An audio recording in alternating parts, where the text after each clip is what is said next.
Então a gente vai tentar entender o que são campos de direções e como que ele ajuda na resolução de equações diferenciais. Então, para começar, eu acho que o mais simples é direto com um exemplo, em vez da definição propriamente dita.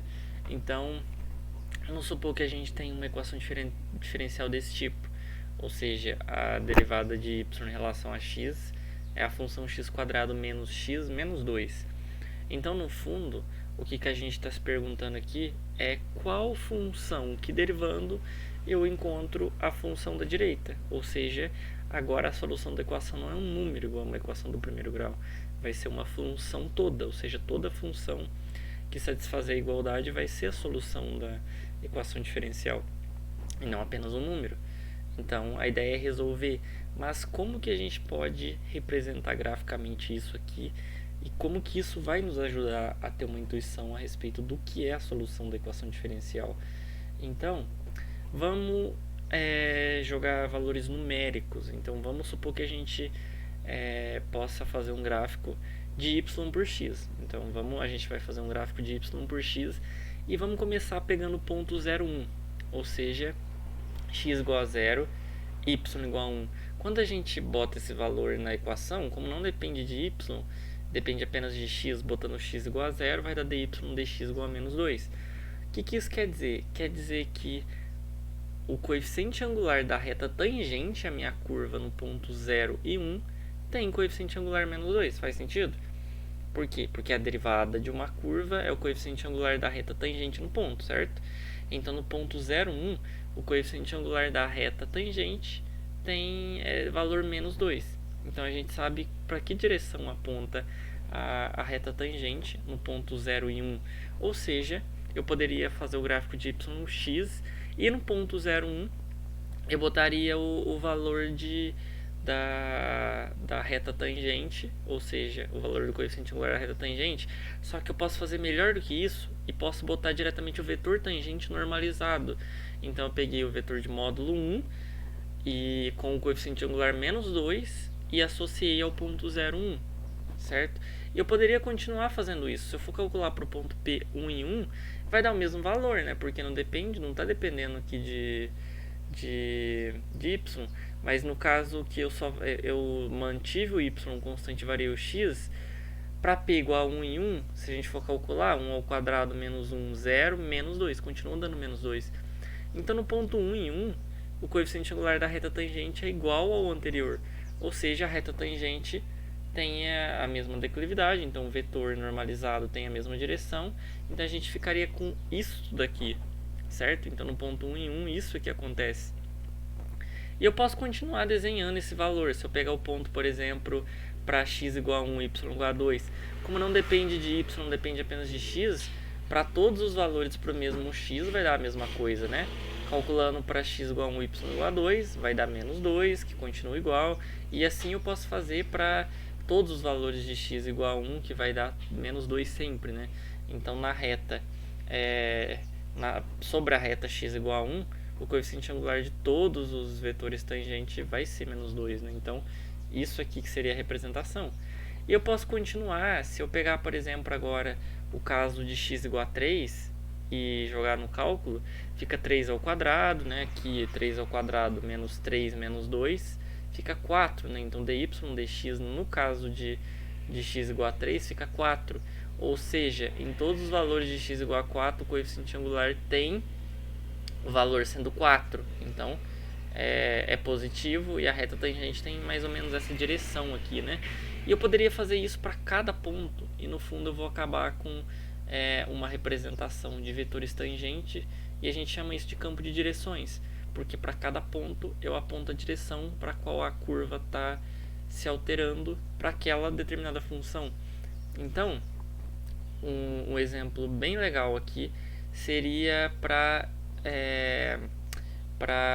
plotado para vários pontos, né? Então,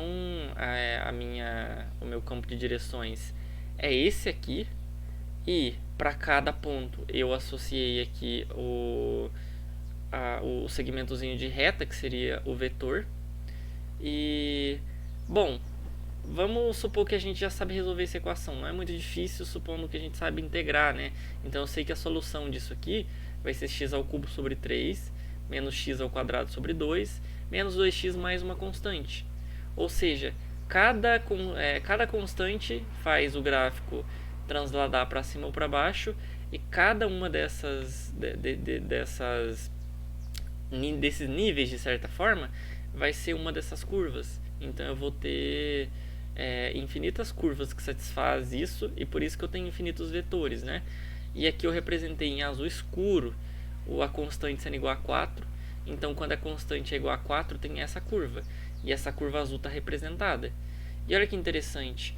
Para cada ponto da curva, o que este fator aqui representa vai ser o vetor tangente à curva nesses pontos. Ó. Então eu estou vendo que a curva ela se encaixa de modo bem perfeito em cima da curva, né? Se eu fosse fazer em cada ponto, eu teria esses segmentos de reta perfeitamente tangente à curva. Então, em vez de conseguir, se eu não fosse capaz de integrar essa expressão aqui, ou seja, resolver a equação diferencial, eu poderia para cada ponto encontrar o vetor tangente e ir ligando de modo que eu vou construindo a curva sem resolver a equação diferencial. Então eu tenho uma noção do que está acontecendo com a solução da equação diferencial a partir dos vetores tangentes, que é o campo de direção. Aqui, para constante sendo igual a zero, também está funcionando perfeitamente, encaixando. E aqui para menos 4, que é o azul claro, né? Então a curva ela vai caindo em cima dos vetores tangentes. Então, ó, de novo, para cada nível desse é uma constante. Então tem esse tipo de comportamento aqui, né, para o campo de direções. Então, basicamente é essa a utilidade do campo de direções. E o que a gente vai fazer agora é simplesmente tentar visualizar o que está acontecendo com as curvas a partir da equação diferencial, né? Mas antes, generalizando então, um campo de direções é o gráfico de uma expressão desse tipo, ou seja, y' é igual a f de x e y, ou seja, a derivada depende de x e de y, que é esse caso aqui, mas nesse caso não está dependendo de y, está dependendo exclusivamente de x, mas poderia aparecer um fator y aqui, e iria deixar a solução da equação diferencial mais complicada, mas ainda assim estaria nesse tipo aqui, ou seja, seria um campo de direções. Então, intuitivamente é isso, e agora a gente vai para alguns exemplos e para conseguir deixar isso muito útil, né, para eventualmente se a gente for precisar resolver equações numericamente ou ter uma noção só por cima do que acontece com a curva, a gente vai utilizar esse método aqui. Então, sempre que a gente tem uma equação desse tipo, né, que a segunda lei de Newton nos informa que F é igual a m vezes A, a maioria dos casos de problemas de física vai cair vai ser resolvido se a gente conseguir encontrar a solução de uma equação diferencial. O exemplo mais simples que eu vou começar aqui é simplesmente uma esfera caindo no campo gravitacional sobre a ação do arrasto, né? Então a gente tem o peso agindo para baixo aqui, a força de arrasto para cima, que aqui eu vou supor já que é um conhecimento, que ela é proporcional à velocidade, ou seja, a força de arrasto é uma constante vezes a velocidade. Então a gente tem esse diagrama de força e a gente sabe que a aceleração é a derivada temporal da velocidade, né? Então a equação diferencial fica dessa forma. Aqui a gente tem um mg para baixo, o gama v para cima, então se a gente considerar toda a questão vetorial, a gente acaba caindo no caso de mg menos gama v é igual a m dv dt, que no fim dá essa equação diferencial aqui.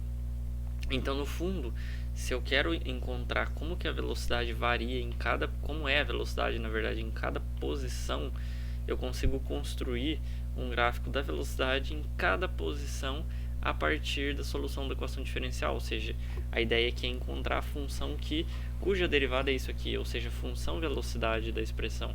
Então, no fundo, se resume a resolver uma equação diferencial desse tipo. E aqui eu quero lidar com umas coisas que vão facilitar entender o que está acontecendo no fenômeno, que é o campo de direções, né? Então, para a gente conseguir desenhar um campo de direções, vamos supor que a gente tem o gama e o m. Então, estou supondo que m é 10 kg, por exemplo, e o gama é 2 kg por segundo, que é a unidade do gama, né? Então, se a gente tem isso, a gente vai chegar numa equação diferencial desse tipo, ou seja, dv dt é igual a 9,8, né, que é a g, menos v sobre 5. Então, para cada valor de v, eu tenho um valor de derivada. Então, no fundo, o que eu vou fazer é associar, na verdade, fazer um gráfico de v por t, e para cada ponto eu vou associar a derivada como sendo um vetor. Então, eu vou ter um campo vetorial nesse caso, né? Então, um exemplo disso seria, para aquele caso, eu teria esse gráfico aqui. E o que esse gráfico está me dizendo? Está me dizendo que para cada v e para cada t, eu consigo associar um vetor. Então, eu escolho v e escolho t, e o resultado vai ser o meu vetor, que é para onde a minha velocidade está variando. É isso que esse gráfico está me dizendo.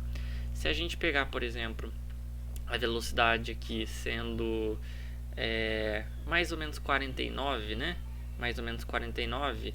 49 dividido por 5 vai dar 9,8. Ou seja, para v igual a 49 metros por segundo, isso aqui vai dar 9,8 menos 9,8, que é zero. Ou seja, uma esfera de massa m com uma velocidade de 49 metros por segundo não varia a velocidade. Então, essa é a velocidade terminal da esfera. Ela chegou nessa velocidade, ela não aumenta nem diminui. E a gente vê isso no gráfico, notando que no ponto, na reta horizontal de y igual a 49, que aqui é a velocidade, né? Eu tenho uma reta horizontal, os vetores são horizontais, ou seja, não varia a velocidade. Isso aqui é a minha solução de equilíbrio. Enquanto que se eu tenho velocidades maiores do que isso, o que está acontecendo? Vamos supor que v então seja maior do que 49.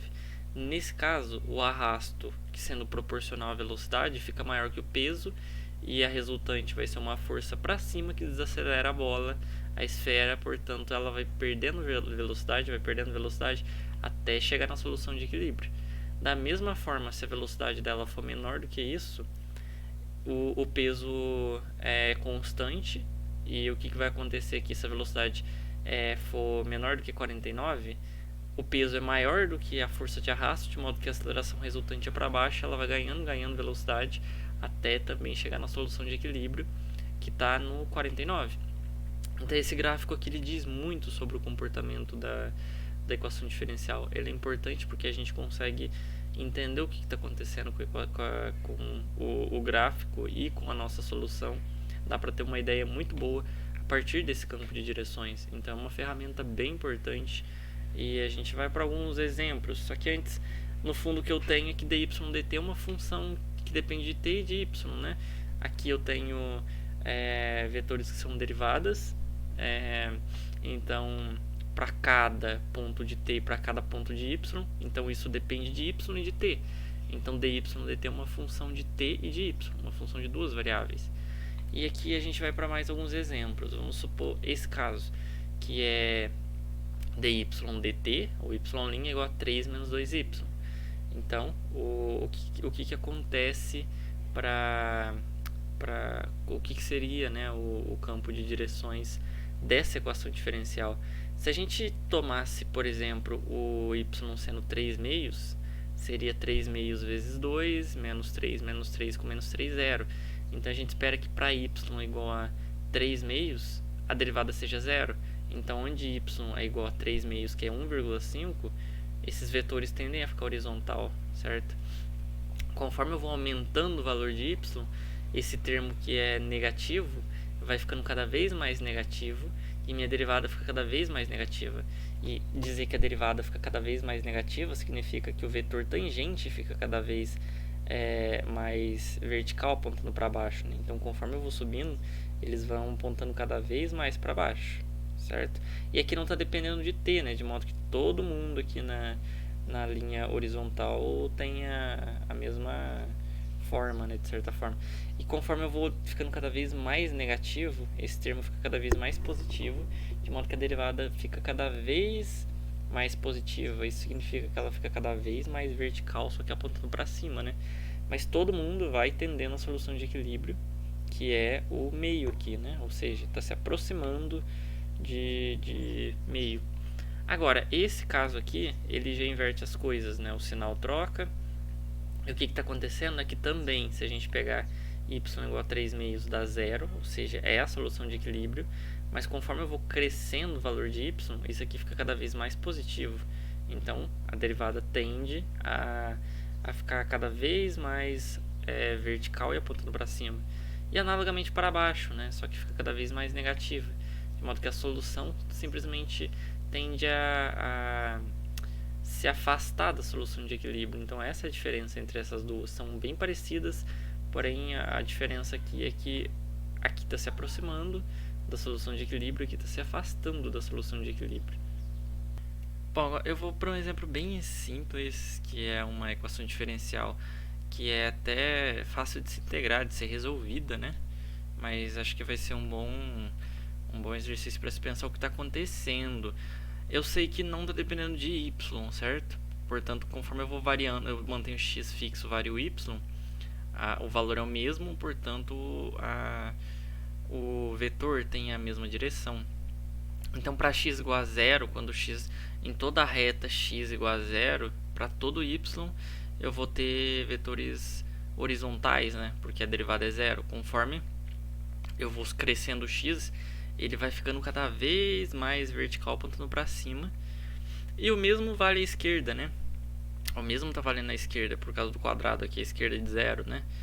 Então, quanto mais negativo, mais o vetor aponta para cima por causa do quadrado. Então, a gente espera um comportamento meio de função x ao cubo, que é literalmente a solução dessa equação diferencial, né? Uma função que depende de um termo cúbico.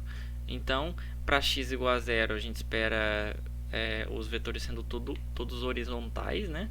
E para x igual a 1, por exemplo, ele já começa a girar um pouquinho, né? Aqui o coeficiente angular seria 1. Então, no geral, eu tenho todo o campo de direção dessa forma, que eu teria o x igual a 0, o x igual a 1 e vai crescendo, ó, tendendo ao infinito. Conforme isso aqui foge para infinito, os vetores tendem a ficar muito verticais, né? O mesmo valendo à esquerda. E aqui eu representei as curvas que são soluções, ó.